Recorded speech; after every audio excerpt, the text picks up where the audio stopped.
This is something that holds us, where our mission is to bring us closer to our emotions, to understand not only who we are, but who we want to be.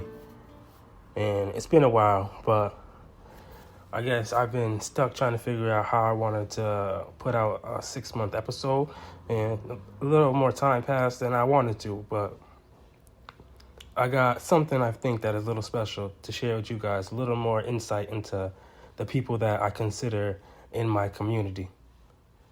So what we're going to do is I'm going to ask them a bunch of questions, and we're going to get to know them a little better.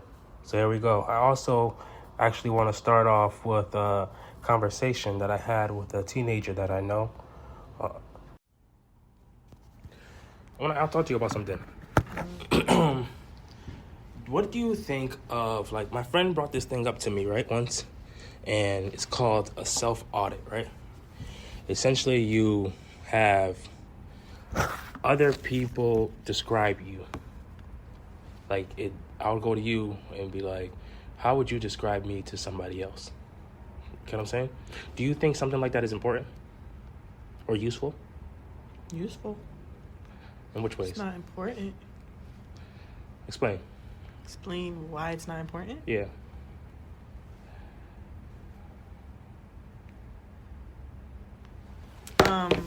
Why it's not important for what, again? And just in general, I guess. Is it something that you feel like people should be doing? Like describing other people? Like asking their friends how they would describe them to other people? What do you think that would do?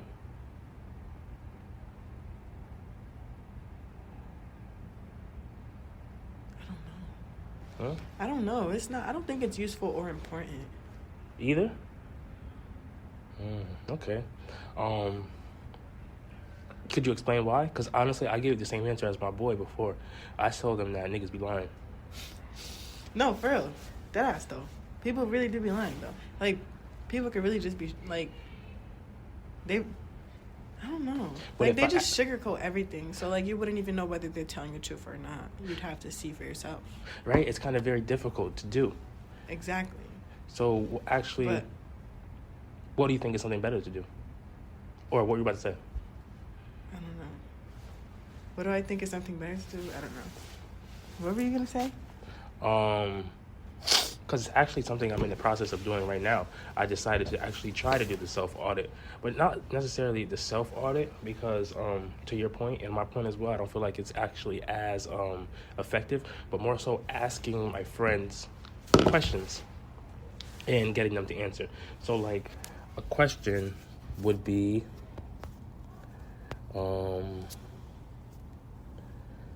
how do you show your appreciation? Or what did you learn about friendship from your family? How do I show appreciation? Mm-hmm. Like, towards other people? Yeah. That's a good question.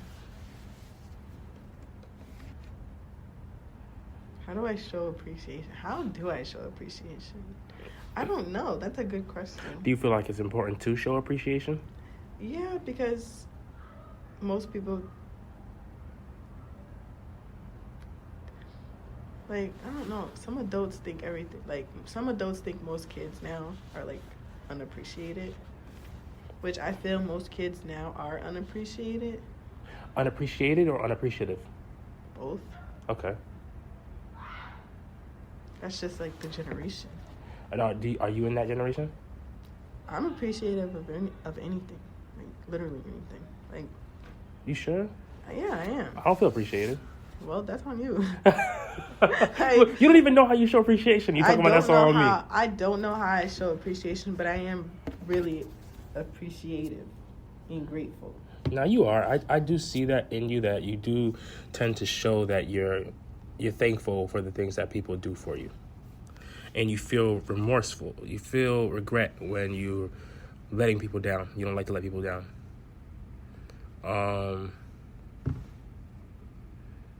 What's another question? Another question is, do we deal with conflict well?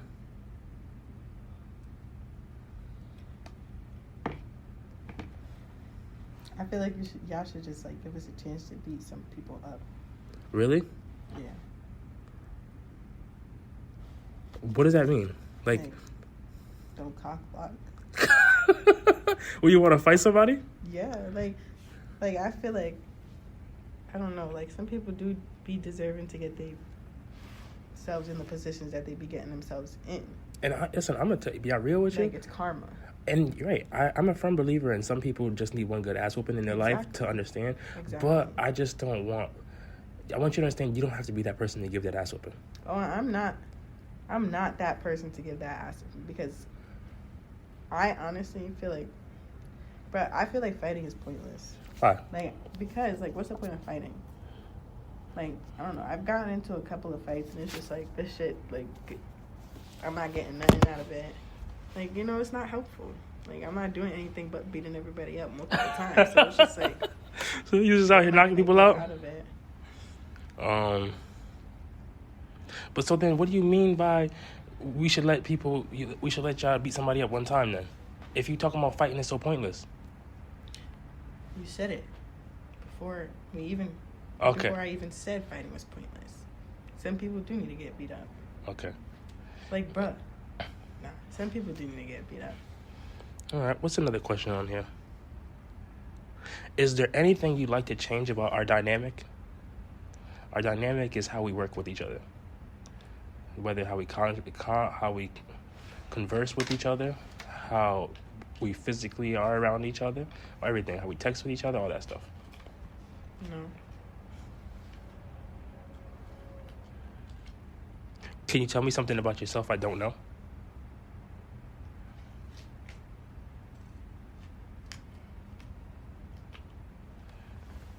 Like,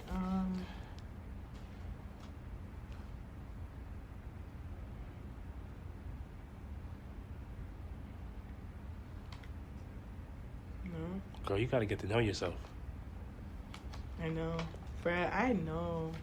No, I don't know. That's the one thing I really want you to spend some time doing, especially on this trip. Think about, like, what is self-care for you? What makes you feel good? What things do you want to be a part of? Like, that stuff is important, you know? If you don't figure out who you are and what makes you tick, the world is going to play games with you. Especially with your emotions. Okay? But that was nice, and I appreciate you taking this time to have this conversation, because this is how I'm going to start the podcast this week. Okay.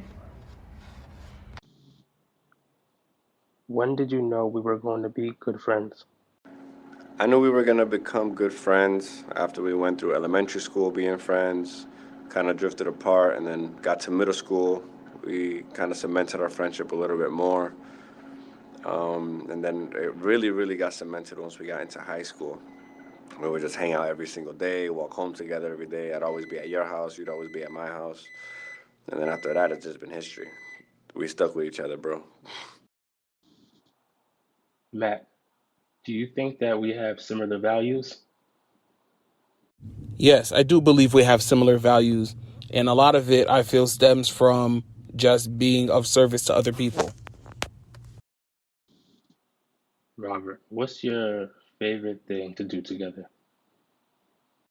My favorite thing for us to do together is honestly anything. We could just literally just sit on the couch and just chop it up watching TV. We could play video games together. We can hit up a bar. We could smoke a blunt. I feel like when you have a really good friendship, it doesn't really matter what you do as long as the time is being spent together. You just figure out what to do while you're with each other. And that's what makes good friendships, when you don't really have to have a real task or something planned out. Just the time being spent together is enough. Kenny, would you prefer socializing one-on-one or in a group? I appreciate the one-on-ones, man. That's where we've connected as friends through a lot and had many conversations and have grown and challenged our way of thinking. So I definitely would say the one-on-one. Robert, if you have a problem, how can I help? And if I have a problem, you can best help me, I guess, by just listening to me and then being 100% honest with what you think I should do without being, I guess, telling me what I want to hear. Just being 100% honest and upfront. that's the best thing you could do if I ever have a problem.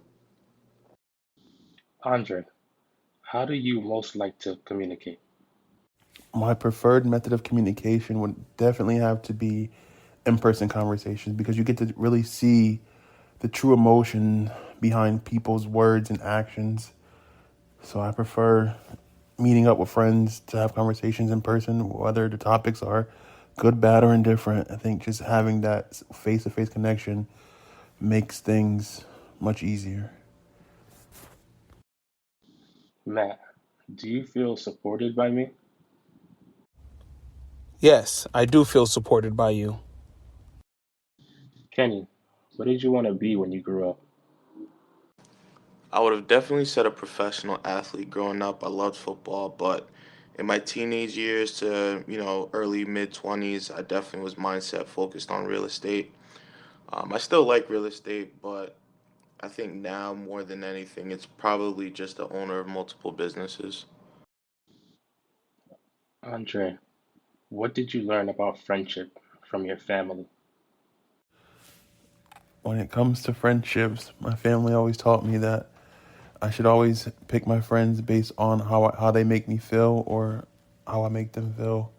And I shouldn't base my friendships off what other people have said about them. I should get to know them for myself. Jakai, what's your favorite memory that we have together? My brother, it's your brother Jakai Wilson about to answer some of these questions. Now, I'm thinking to myself, I hope this makes the cut because I'm about to say something that you didn't ask for, all right? I'm looking at these questions and I'm thinking to myself, holy moly, Ryan's really making us work today. The people that got something going on mentally or even like just preoccupying their brain, whatever, Ryan is making you work today because he is asking you to conjure up these memories or these times and these experiences instead of Ryan being the one to supply the goddamn experience and just access our perspective on it. You don't want to work, Ryan? Huh? Ask me my perspective of a specific situation, and then you, my friend, you can work to either learn something from my perspective or just listen. God damn it. Anyways, the first question is, what is our favorite memory together? Now, I do have to say that my answer will always change every time I'm asked this question, and it's dependent on my mood, what music I just listened to, what activity I'm about to do, whatever. I'm about to currently work out. So the thing that comes to my mind is when we used to play Ultimate Frisbee. Why is that my favorite memory? Is because from what I can remember back then, because of your bone conditions, you wasn't able to get on that football field with us as much as you wanted to. That would have been a crazy hospital bill if you played every time that you actually wanted to, by the way. But that's like seeing you play with us, bro. Like I would internally smile every time, even if it didn't look like it at the time. When you would throw the winning frizz touchdown, it would piss me off, but like I would still be like, yo, I don't know, it just made me smile. Because it's like seeing how competitive you were, and that's something that resonates with me, Mr. Competitive over here. You feel me? But yeah, that's my favorite memory at this moment, playing Ultimate Frizz. Brendan, what makes me a good friend? Even though you don't know me that long, it seems like. Also, do I integrate well with your other relationships? What makes you a good friend? You ain't a good friend. Nah, I'm kidding, man. One of the things that I think makes you a great friend is that you're very open and honest and also very personable. You know how to relate well to people, and it's not forced, and it's never something that's fake. It's usually something that's extremely genuine. I think that plays a big part in how you integrate well in some of the other relationships that, I have around me, and the people that I introduce you to and the people that you meet, they kind of feel the genuineness and they respond well. So I think it translates in other relationships quite smooth. Alicia, do you feel like you can be vulnerable with me? When I think of vulnerability, I think of trust. Being vulnerable is putting yourself in a position where you could easily be hurt emotionally. You need to be able to trust that the person has your best interest at heart. That could mean saying things that you don't necessarily want to hear, but need to hear. That being said, I know I can always be vulnerable with you. I know that you have my best interests in mind and will always provide me with the truth in hopes that it encourages me to do better and be better. I have experienced times where you have acknowledged your own feelings in connection to mine, asked questions to get me to think deeper about a situation, and asked what would be most helpful to me in that moment. All of those actions have contributed to creating a safe place within our friendship. Jakai, do we deal with conflict well? The next question is, do we deal or how do we deal with conflict with one another? So to prevent me draining energy, trying to think of a specific time where we had conflict, I'm going to just give this baseline answer. I think we both deal with conflict to the best of our ability and to the best of our comfortability at that time. And I honestly believe that we are always looking for ways to be better, especially with dealing with any type of conflict with one another. Like me specifically, I know a big thing for me is working on my delivery. So even before I get to delivering the goddamn message, I just like double back or sometimes even triple back. And that's not only with you, that's with my wife too. So shout out to my wife. And you feel me? But yeah, I think we deal with it to the best of our ability and to the best of our comfortability at those specific times. If you would have gave me a specific conflict that we had, maybe you could have got a different answer. But you ain't want to work, my boy. Kenny, where's somewhere you would like to visit together? Definitely either Africa or somewhere in Asia. I just feel like the rich culture and history between those two places, we would find a lot of enjoyment in experiencing those. Jakai, when you want to vent, what do you need from me? All right, last question. What do I need from you when I'm venting?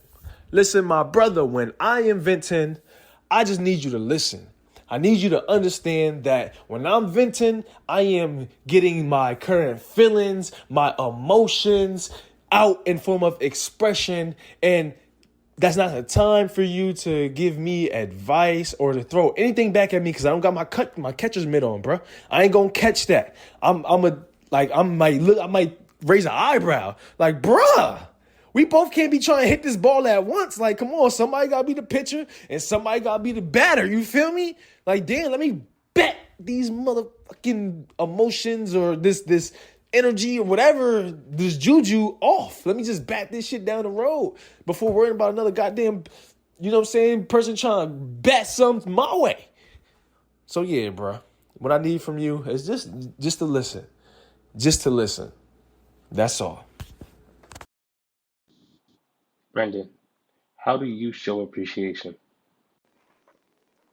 One of the ways in which I show my appreciation the most is by writing letters. I try to write letters to people that I feel have made a huge impact, and sometimes I even write letters to things that are not even people, but I just personify them and write letters because I appreciate them. So that's probably my biggest way to show appreciation. Alicia, what is the key to long-lasting friendship? I think the key to building and maintaining a long-lasting friendship is to treat your friend how you want to be treated. It is important to be consistently present in their life through providing honesty, showing appreciation, and being a good listener. Say good morning each day, check in on their day, and remember important life events. It's important to show up when it matters most. I think it's also important to keep in mind that nobody is perfect. Everyone has flaws, but being able to truly accept someone for that will help to create a stronger foundation for friendship. Hey, yo, man, I actually got a question for you. I don't know if you're going to air this or not. Who knows? Here's my question. As you sit in the hospital resulting from one of your most, it can be looked at as your most brave and or cowardly moments or actions that you took, right? So as you sit in that hospital and it's led up to the point where you could potentially go home and you receive the information that you will not be going home today, right? If you had any time to reflect on that moment, What have you learned from that moment, like your actions from that moment, being told that, how you reacted? If you thought about that, what have you learned from that? Or if you didn't think about it too much, right? How has your perspective changed, if at all? And if you feel comfortable sharing, please do so. Um, that's a good question because honestly, I would say now I don't think about or reflect on that moment so much anymore. Um, but when I think about it now, I think of being much more upfront with people. That it's driven me to do that. I try to be as honest or as direct as I can with people without hurting their feelings. Or if it calls for a moment where we just need the truth, then if people's feelings are hurt, it is what it is. But I'd like to make people aware of situations rather than having people find out or not having people involved in decisions because I know what it feels like personally. So I think it's helped me become a better communicator, or it's inspired me to become a better communicator. And when I think about the perspective, it makes me think of like of being a kid all over again, and being that I work with kids when there's so many decisions that I'm sorry, a second. There's so many decisions that are made for them that they have no control over that really do shape their lives, their days, weeks, and so on. And feeling that feeling of powerlessness is like it. I think it can reinforce the depression or negative emotions that people feel. So it also makes me think of ways to empower people, like lift every voice, and make people feel heard. So I guess that just comes back to communication as well. But that is something that I really think it's inspired in me. But also when I think about my perspective personally, I think of getting back to the mindset of when something negative happens, like what are the positives I can take away from it? Because you can learn, you can take every lesson or every moment and make it a lesson. There's always something to learn rather than just to feel defeated. So, because honestly, even in those moments when I did feel defeated after the fact, after like a day or two, I was able to understand that it was for my best interests. I benefited from it also. So, it's made me feel like even if you don't really want something, you can really benefit from it as well. So, I appreciate for that question. And as always, let me end this podcast with a poem. And for one moment,